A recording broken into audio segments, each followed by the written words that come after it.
So is bedtime a battleground between you and your 3-year-old? Are they resisting sleep, refusing to fall asleep unless you're with them, and constantly getting out of bed once you've said goodnight? If any or all of these are true, then the chances are you are going to have to consider some form of sleep training. Well, the good news is there are lots of things that you can do before you have to actually resort to what I call traditional and formal sleep training. Sometimes just tweaking a few things in your routine, the way you approach sleep, can actually fix the problem without you having to follow a finite sleep training method. So by 3 years of age, your child has an understanding of consequences, and they can remember things that you've told them, and they can understand things that are going to happen. So you can actually have a conversation with your 3-year-old and prepare them for the fact that you are no longer going to be staying with them until they fall asleep, that the goal is that they fall asleep on their own, and that there will be positive consequences for them doing so.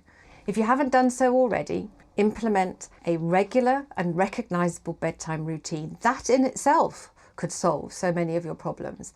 If your bedtime routines or end of day routines are chaotic, chances are that your 3-year-old is not going to go to sleep in the right state of mind. And that getting ready for bed period is so important. It's more than just let's get into bed, read 2 books, good night, I'm off. There is so much to be done. I always say that the bedtime part of the day starts after the last meal of the day. From that minute, things need to calm down, get quieter, become screen-free, and then you have to have a nice, calm end to the day, which leads towards the bath time, which then leads into getting ready for bed, which then leads into you having those last couple of books that you read together, say goodnight, and then leave. And you'd be amazed how that preparation and that smooth running that happens at the same time every night, because it should happen at the same time every night, is really going to help. During the course of that all-important bedtime routine, you should offer them a couple of acceptable choices. Children of this age don't like to be told what to do all the time, and they like a little bit of freedom. So it's good for you to be able to say, you can choose the bath toys tonight. You can choose which of these 2 sets of pajamas you would like. So you can decide on which books we're going to read. It makes them feel like you're not just constantly saying, do this, do this, do this. It gives them an element of control over the whole process. Ensure the sleep environment is conducive to sleep. So it needs to be dimly lit, it needs to be comfortable, and it needs to be at the right temperature. Pay attention to their diet at the end of the day. Make sure there's not too much caffeine and that they're not having too much sugar at the end of the day, because this will also mean that they become hyper before bedtime. I've mentioned this briefly already, but I will say it again because it is so hugely important, and that is no screens.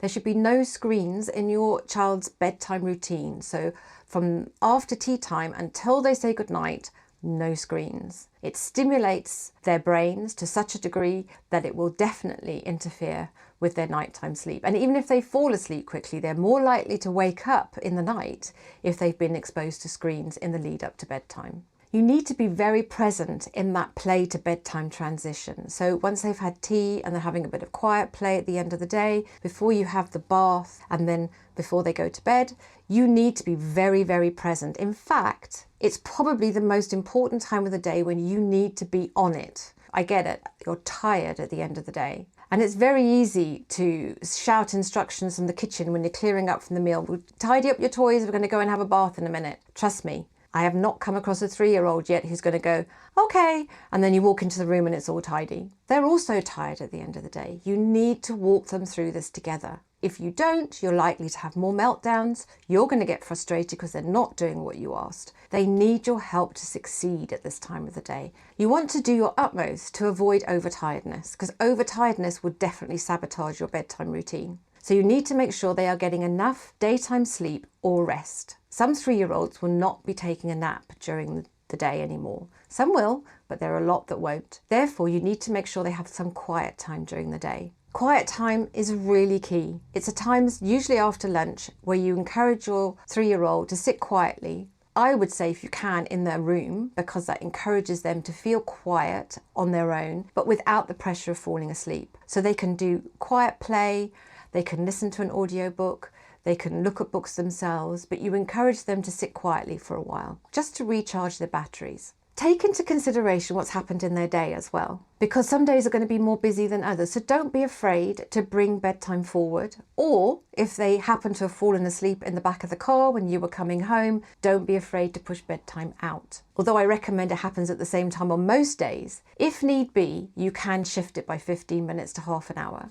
Now, 3-year-olds are really good at coming up with all excuses under the sun why you should not leave them or why you should come back. So common ones are I'm thirsty, I'm hungry, I need to go to the toilet, I'm afraid of the dark, or some such thing. They will come up with something.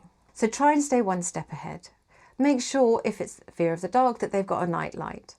Make sure that you have offered them a drink and maybe a bedtime snack, because some toddlers do get hungry in the night. And make sure if they are already out of diapers that they've been to the toilet, and even if they're in pull-up diapers, make sure they have had a wee before they go to bed. Stay one step ahead. Don't wait for them to be able to use those excuses to bring you back. And if they fall asleep and then they wake up during the course of the evening and you have to go and see them, you still must keep nighttime interactions low key. This may sound a strange thing to say when I'm talking about sleep training, but just because your child's older, try not to get dragged into any conversations at that time of night, unless there's a real reason. If they're unwell or they've had a nightmare, then you have to deal with that separately. But if it's just, oh, I've woken up and I need you, then you need to keep it very short and sweet, and you need to keep it really, really low key. So I also have a list of helpful tools that I think can be really handy when you're trying to get your 3-year-old to settle and sleep better.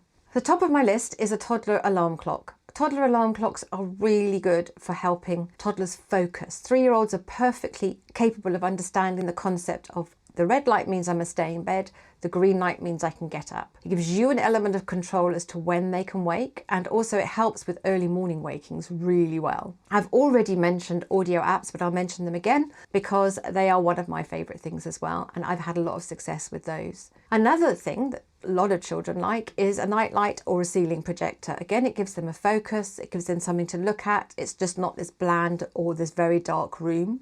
Most children do not like to sleep in the pitch black, so you are going to have some form of lighting, and a projection on the ceiling is really, really good. Having a security object or a favourite soft toy or something that they really, really love, especially if it's just for bedtime, can be really helpful. It gives, again, you'd be surprised how much comfort they can get from that. Now, I don't think you should reward children as such for good behaviour, but I like to use the word incentivise. So you incentivise them to behave well or do what you would like them to do. And a reward sleep chart, for want of a better word, actually does work well. A star chart. For every night that they go to bed nicely and they sleep through, they get a star, and then after, so at the end of the line, you do something special. You'd be amazed how a 3-year-old really can get engaged with that and feel like they've had a huge success, and it's really good for them, and you praise them for every star that they get. So it's definitely another thing that I found works really well with this age group.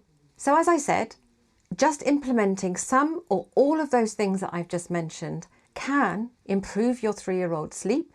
It can improve the bedtime routine, and it can make bedtimes and saying goodnight run far more smoothly, and may fix many of the issues that you've been having. Always be aware that overtiredness and hunger will sabotage any sleep routine that you have and any bedtime routine that you have.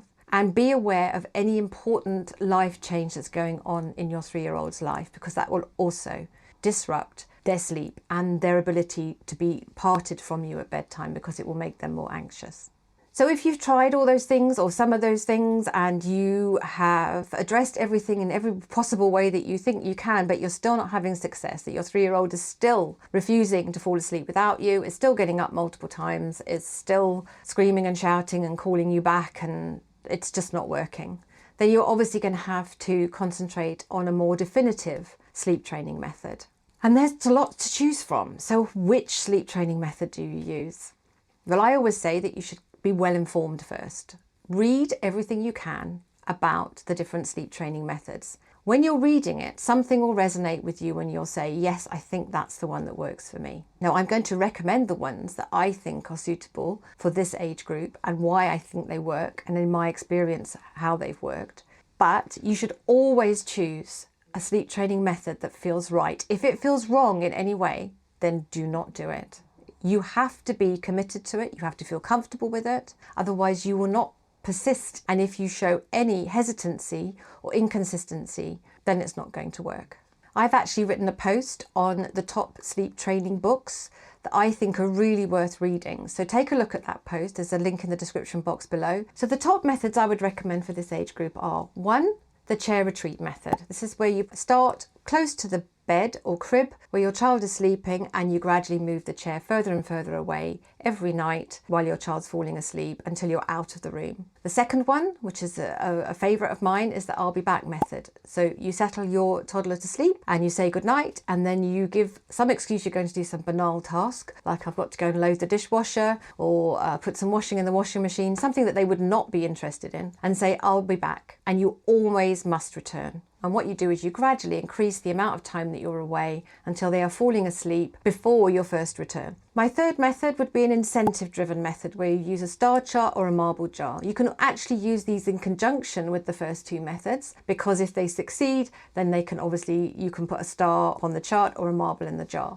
Sometimes you can use that on its own and it'll work. Usually they would work in conjunction with another method. Finally, there is the cry out method, and that's not a method that I'm a big fan of, and I only use it as a purely last resort. And the cry out method is only for the very strong-hearted. If your child is constantly getting out of bed, despite all your best efforts, and that's your main issue, so they say goodnight quite happily and they don't cry because you've left the room, but 10-15 minutes later, here they come toddling out, and you are repeatedly putting them back to bed, and you have tried to keep putting them back to bed and that's not succeeded, then I would suggest you put a baby gate on their door. Never ever lock your child in a bedroom. That is not going to work and it's not safe. But by putting a barrier that is safe, where you can see them but they can't get to you, is absolutely fine. Even if they fall asleep the other side of the baby gate, it doesn't matter, as long as they are learning that they must stay in their room, and that's bedtime is meant to be bedtime, and that you mean it. So there's lots of information in this video about sleep training your 3-year-old, and there's lots more to be found on our website. So you can download our free bedtime and nap cheat sheet. You can also purchase our bedtime battles course, where I cover everything that could possibly crop up when it comes to bedtime battles and getting your little one to settle. And there are numerous posts on our website concerning sleep training, dealing with a toddler that's screaming at night, dealing with a toddler that keeps getting out of bed, and so much more. And there will be links in the description box below to all of those things. Don't forget to like, comment and subscribe, because I always like to hear your opinion, and I like to know whether you like our content or not. And I look forward to seeing you again soon. Thank you.